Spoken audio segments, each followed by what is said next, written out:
Our prayer and pledge of allegiance is by Miss Madeline Scales Harris tonight. Councilmember Harris.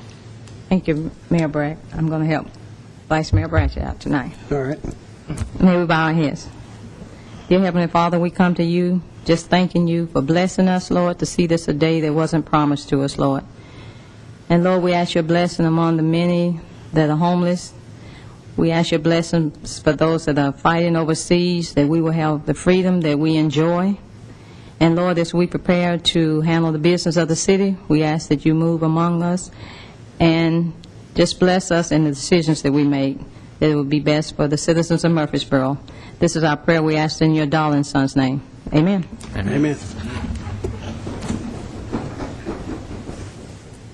I pledge allegiance to the flag of the United States of America and to the republic for which it stands, one nation under God, indivisible, with liberty and justice for all. Good evening and welcome to the Murfreesboro City Council, August the 4th, 2011, and I'd like to extend birthday wishes to my mother, who is 90 today, and certainly thank her and appreciate all the many years that she has taken and continues to take care of me. Thank you. You have before you your consent agenda. You've had an opportunity to review that. I'll accept a motion. So moved. Second. Motion and second. Please call the roll. Vice Mayor Bratcher. Aye. Mr. Gilly. Aye. Ms. Scales Harris. Aye. Mr. McFarland. Aye. Mr. Washington. Mr. Young. Aye. Mayor Bragg. Aye. On third reading tonight, let's consider for passage an ordinance rezoning property along Memorial Boulevard at Kings Ridge Drive to Highway Commercial, CH District. So moved. Second. Motion and second. Please call the roll. Vice Mayor Bratcher. Aye. Mr. Gilly. Aye. Ms. Scales Harris. No. Mr. McFarland. Aye. Mr. Washington. Aye. Mr. Young. Aye. Mayor Bragg. Aye. At this time, we'll consider again for passage on third and final reading an ordinance to rezone property along Memorial Boulevard at Kings Ridge Drive to residential multifamily 16, RM16 district. So moved. Second. All right. Motion and second. Please call the roll. Vice Mayor Bratcher. Aye. Mr. Gilly. Aye. Ms. Scales Harris. No. Mr. McFarland. Aye. Mr. Washington. Aye. Mr. Young. Aye. Mayor Bragg. Aye. At this time, we'll consider for passage on third and final reading an ordinance to rezone an area located along South Rutherford Boulevard to residential multifamily 12, RM12 district. Move for approval. Second. Thank you. Please call the roll. Vice Mayor Bratcher. Aye. Mr. Gilly. Aye. Ms. Scales Harris. Aye. Mr. McFarland. Aye. Mr. Washington. Aye. Mr. Young. Aye. Mayor Bragg. Aye.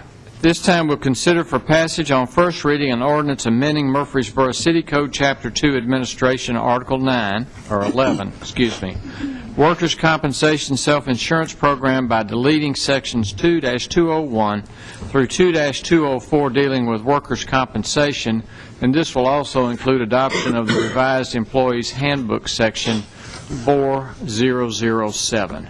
Ms. McGannon. Mayor Bragg, members of the council, Mr. Rucker and I bring to you a recommendation from the Risk Management Committee and staff that we change the city's workers' compensation program. As you know, the city has been self-insured in this area in 1986 after choosing to participate when it was not required to do so for workers' compensation. As outlined in the materials that you were given, the city picked, as far as we can tell, a unique method of providing medical care for its employees by saying that any physician within the city could be on the physician's panel. State statute has a far more limited scope, and that is the path that other governments who have voluntarily chosen to be workers' comp covered and non-governments who do not have that choice. As shown with our data, no one has the panel with as few controls as Murfreesboro has had. The recommendation to you is that for greater patient protection and quality of care, certainty of result, cooperation with the risk management staff and the workers' compensation process, that we have a physicians panel which is smaller in size and more quality controlled.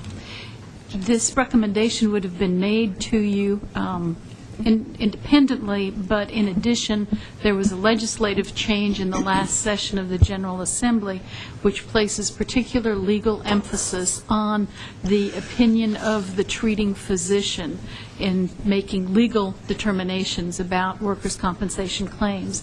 And for that reason, it is of increased importance that the treating physician be someone that the city knows will give an impartial and professional and appropriate evaluation of the cause of an injury, the treatment of the injury, and any impairment and rating and thus costs that the city will experience in treating the injury.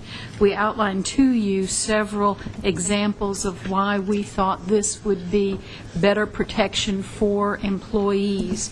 And so the proposal, and particularly including work assessments, the city needs to have physicians who will give an assessment about whether an employee is sufficiently recovered to come back to work that we are confident is based on the medical facts rather than on the employee's wishes or on the city's wishes.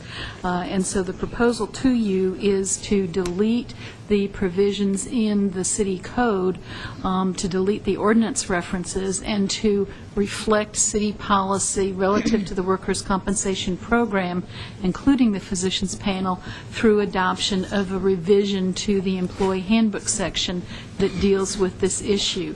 That revision of the employee handbook section also contains the statutory notice form, which you've seen each year, which we change as the maximum benefit changes.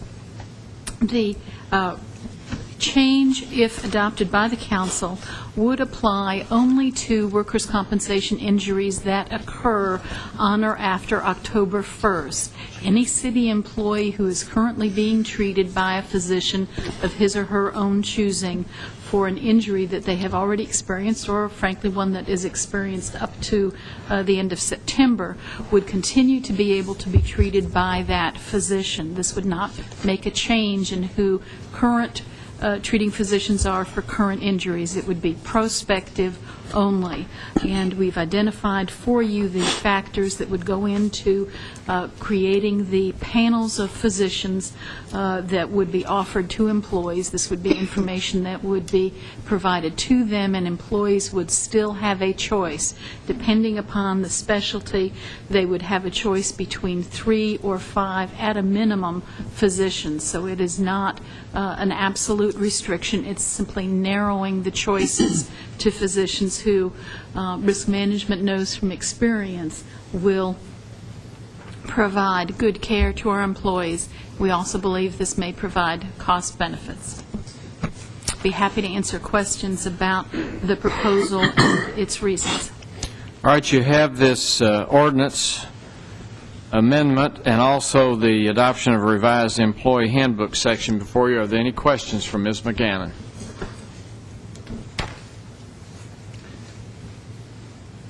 No questions, Mayor. I move for adoption. And the recommendation regarding the handbook. We probably should vote on those You know, separately. they're separate. They're listed as one. All right, the ordinance, the amendment then. I'll move first for adoption of the ordinance. All right, thank you, Mr. Gilly. Is there a second? Second. Thank you. Motion second. Please call the roll. Vice Mayor Bratcher. Aye. Mr. Gilly. Aye. Ms. Gels Harris. Aye. Mr. McFarland. Aye. Mr. Washington. Aye. Mr. Young. Aye. Mayor Bragg. Aye. And now for the adoption of the revised employee handbook, section 4007. So moved. Second. Thank you. Please call the roll. Vice Mayor Bratcher. Aye. Mr. Gilly. Aye. Ms. Gels Harris. Aye. Mr. McFarland. Aye. Mr. Washington. Aye. Mr. Young. Aye. Mayor Bragg. Aye. This time we'll consider recommendations of the city manager with regard to city council chamber remodel. Mr. Lyons. Thank you, Mayor Bragg, members of council. Before you this evening, we've got a proposed contract with RSU contractors to remodel the council chambers. There's not been much in the way of major renovations since this building was opened in 1992. So this will include an extension of the council dais. So to the left of Mr. Gilly, to the right of Mr. Young, the council dais would come out. We would have 2 additional seats. Some of our larger boards and commissions like Parks and Recreation get a little bit crowded in the current setup. It also give us the opportunity to take the staff table and relocate the staff to those newly created seats, replacement of the countertop, and some wiring and microphones. So we would recommend your approval. This work would be done at the same time we're replacing the lighting here in the City Council chambers. As you recall, we received a $1 million grant to provide a more efficient electrical system here at City Hall. Some of the offices have already been changed out, and when that work is done here in the council chambers would be the point in time where we would extend the dais and complete this work. Be happy to answer any questions. Any questions? Mayor, I'd just like to point out that we budgeted, it was $32,000, and we come in 50% over budget. I can spend that. I got a question. Vice Mayor. Are the mics, are they going to be able to, for us to turn them off and on? Or we, because a lot of times we had talked about that at one other time in the past, about us having the ability. I am not sure, but I can get with Mr. Bozeman and get an answer for you. I'm just kind of curious, and I know in one other time we talked about electronic voting. Have we considered that that is not part of this proposal, although we will be providing internet jacks and electrical plugs there on the dais as well. But that will mean we will have more females up here, right? Pardon me? We'll have more females up, right? Yes. All right, is there a motion we accept? So moved. What else you want? Is there a second? Second. Thank you, Mr. Young. Please call the roll. Vice Mayor Bratcher. Aye. Mr. Gilly. Aye. Ms. Gels Harris. Aye. Mr. McFarland. Aye. Mr. Washington. Aye. Mr. Young. Aye. Mayor Bragg. Aye. Consider recommendations of the Assistant City Manager with regards to installation of fire hydrants for newly annexed areas of Manson, Pike, and Brinkley Road. Welcome, Mr. Cromley. Mayor and council, we have the need for 13 new fire hydrants to be installed in one of the two contested annexations on the northwest side of town. Consolidated Utility District is the utility provider in that area. They have quoted us a price of $57,000 for the installation of those 13 hydrants. This will be an item that you'll cover in your capital improvement program, whether it'll come from funds presently on hand from one of the bond issues or whether it'll be in an upcoming bond issue. If you have any questions, I'll be glad to try to answer them. Any questions for Mr. Cromley? I think we need fire hydrants. Move accept the recommendation. Second. Thank you. Motion and second. Please call the roll. Vice Mayor Bratcher. Aye. Mr. Gilly. Ms. Gels Harris. Aye. Mr. McFarland. Aye. Mr. Washington. Aye. Mr. Young. Aye. Mayor Bragg. Aye. Are there any beer permit applications? Yes, Mayor, we have two tonight. We have a new drugstore to be located at 2006 Medical Center Parkway, and we have an application for two special events by the MTMC Foundation, and all the applications are in order. All right. Is there a motion we accept? So moved. Second. Please call the roll. Vice Mayor Bratcher. Aye. Mr. Gilly. Aye. Ms. Gels Harris. Aye. Mr. McFarland. Aye. Mr. Washington. Aye. Mr. Young. Aye. Mayor Bragg. Aye. You have before you the statements to be considered for payment. Are there any questions, or is there a motion that we pay the bills? So moved. Second. Thank you. Please call the roll.